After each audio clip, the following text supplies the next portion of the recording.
It's easy to organize, but keeping it that way is just, it's a battle. So I'm going to pull all of these spices out. These are actually urine specimen cups that I ordered over 10 years ago or so from Amazon, and they have worked great, absolutely great. And you can just about put a whole little small container of the spice into these, and I labeled them.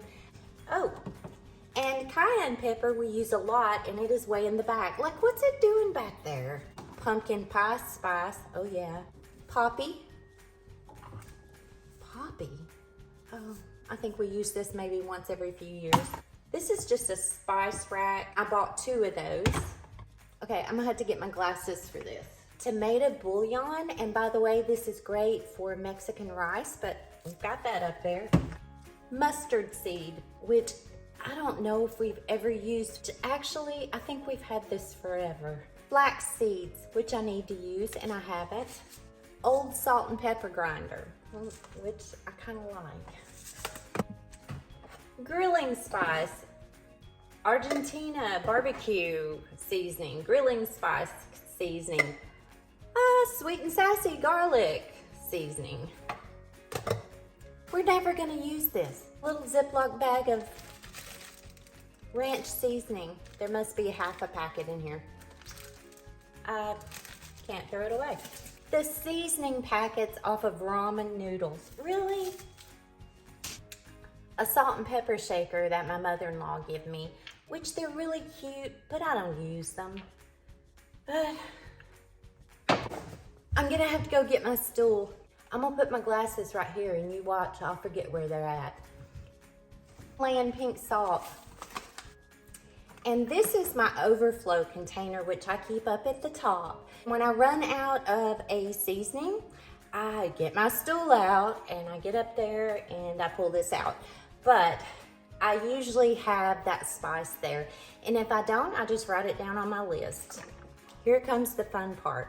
I'm going to wipe out these cabinets and then I'm going to put this all back together. I'll be back. Hey, I'm back and I need my glasses.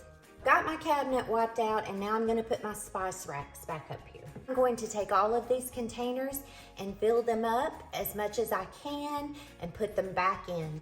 Organizing your pantries and your cabinets really does make the cleaning process a lot easier, and it's easier to keep up with what you need from the grocery store. But staying organized takes discipline and sometimes patience. And I'm so happy that I got this done, but I want to show you what I did and I'm gonna walk you through how I did this.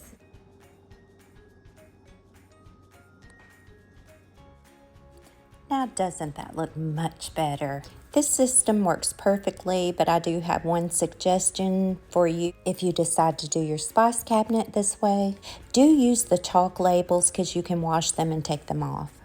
I use a slightly dampened and soapy washcloth to wipe these down, and I do wash the lids.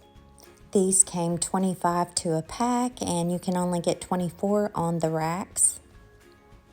It looks like we've used a lot of garlic and onion powder throughout the years. I really need to redo this. Starting in the front, you want to put the most used spices there, and then towards the back, the least used. And I put my overflow on top because you will only be pulling this out once or twice a month to refill your spice containers. And if you're scratching your head wondering why I use urine specimen cups, I am a nurse. There's a very inexpensive way for you to organize your spice cabinet. Have a good day, guys. I'm gonna get back to cleaning.